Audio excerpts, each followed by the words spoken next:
Saint-Esprit, et il faut que ce qu'il a. Le nom du ministre d'exhortation, ne crains point. Alors nous allons prendre acte 18, verset 9. Nous avons vu que dans ce verset, le Seigneur qui parle pour l'apôtre Paul, il dit ne crains point. Paul, dans le début du chapitre, le verset, il va me lire le chapitre, verset 18, le premier verset. Chapitre 18, verset 18 jusqu'à 3. Après cela, Paul partit d'Athènes et se rendit à Corinthe. Il y trouva un juif nommé Aquilas, originaire du Pont, récemment arrivé d'Italie avec sa femme Priscilla, parce que Claude avait ordonné à tous les juifs de sortir de Rome. Il se lia avec eux et comme il avait le même métier, il demeura chez eux et y travailla. Ils étaient faiseurs de tentes. Amen.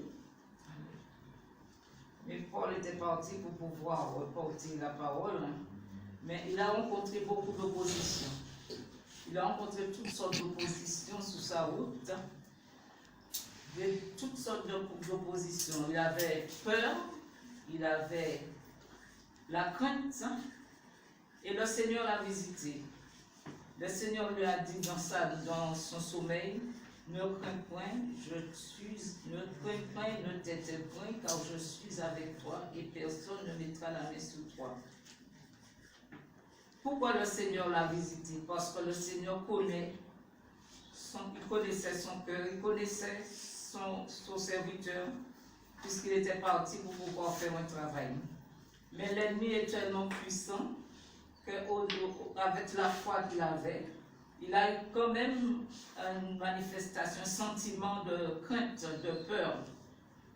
Quelquefois, cela nous arrive aussi. Cela nous arrive de ne pas avoir, de ne pas envie de parler, de ne pas envie d'ouvrir la bouche. Pourquoi? Parce que nous avons un sentiment de crainte, de peur, et le Seigneur ne veut pas que nous puissions fermer la bouche. Et c'est pourquoi qu'il a dit à l'apôtre Paul, ne te tais point, parle, parce que je peuple nombreux dans cette ville. Et le Seigneur voulait vraiment qu'il ouvre la bouche pour pouvoir annoncer l'évangile. Il ne pouvait pas rester à Corinthe dans le silence, sans pouvoir dire quelque chose, sans pouvoir parler à son peuple, au peuple de Dieu, car le Seigneur lui-même lui a dit, ne crains point, je suis avec toi. Parle et ouvre la bouche. Le plus souvent, nous avons peur de parler. Nous avons peur d'aller à l'évangélisation. Nous avons peur de faire le travail du Seigneur. Pourquoi? Parce que nous avons laissé une crainte en nous. Et le Seigneur veut vraiment enlever cette crainte en nous. De même que le Seigneur a été avec l'apôtre Paul, il est avec nous aussi.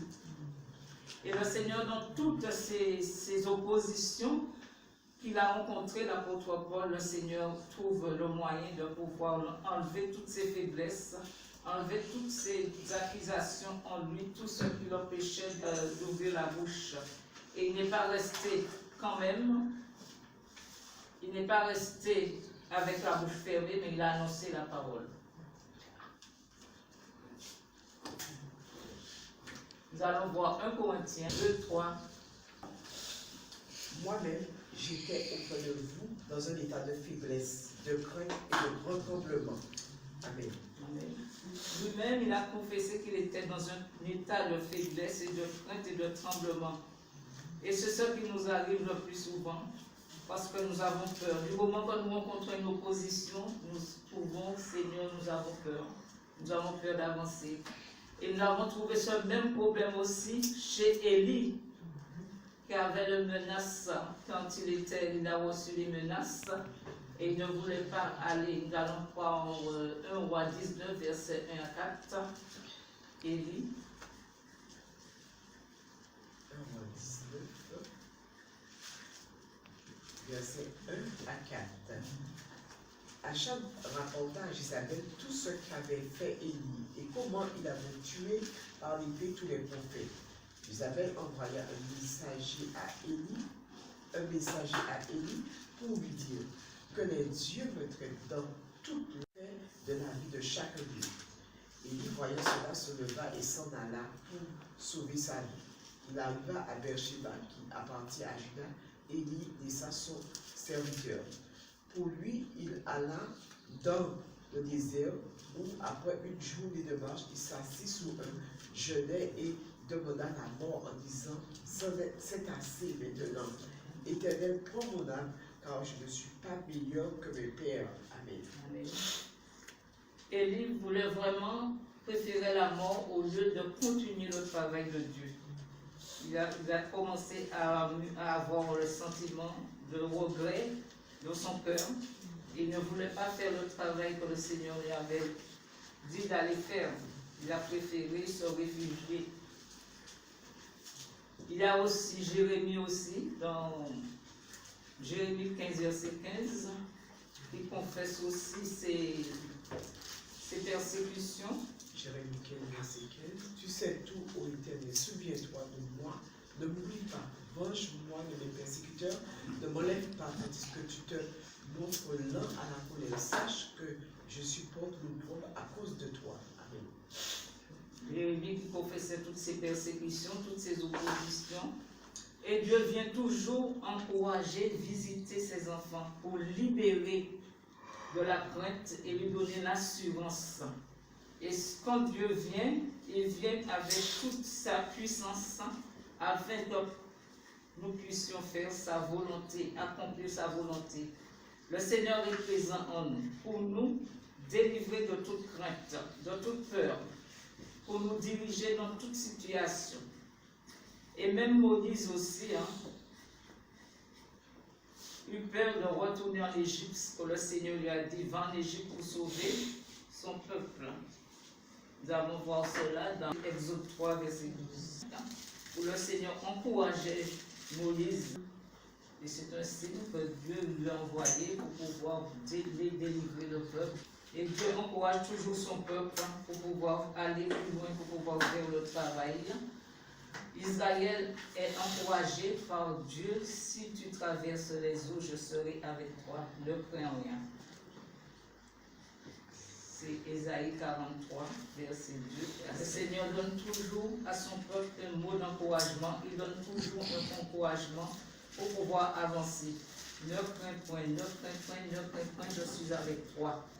Et c'est de même l'apôtre Paul, quand il est parti pour pouvoir porter le message de Dieu, il avait beaucoup d'opposition, il a rencontré beaucoup d'opposition. Il y a vraiment des gens qui disaient dans le verset 13, chapitre 18, verset 13, en disant, cet homme excite les gens à servir Dieu d'une manière contraire à la loi.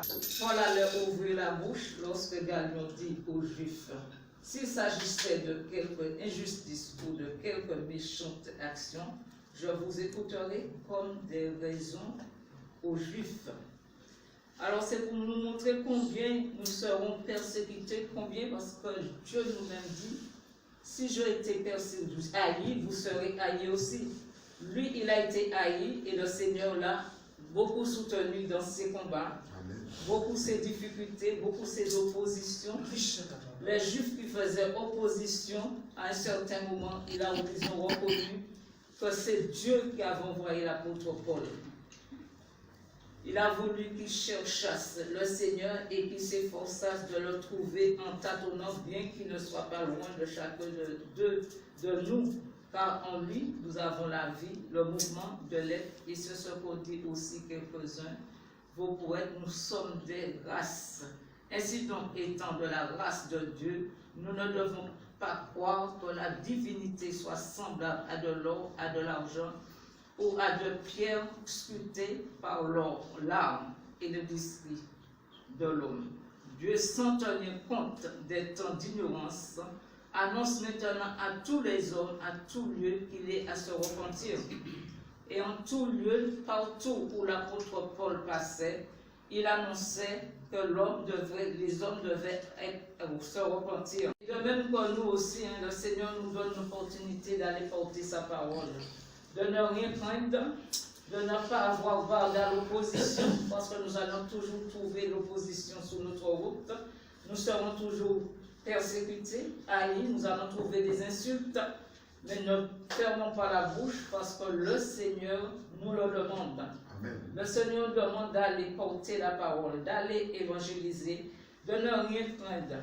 Parce que nous avons un travail à faire, nous avons l'enseignement, nous devons enseigner ce que nous avons reçu, de ne pas le garder pour nous-mêmes, mais nous devons aller annoncer la parole de Dieu.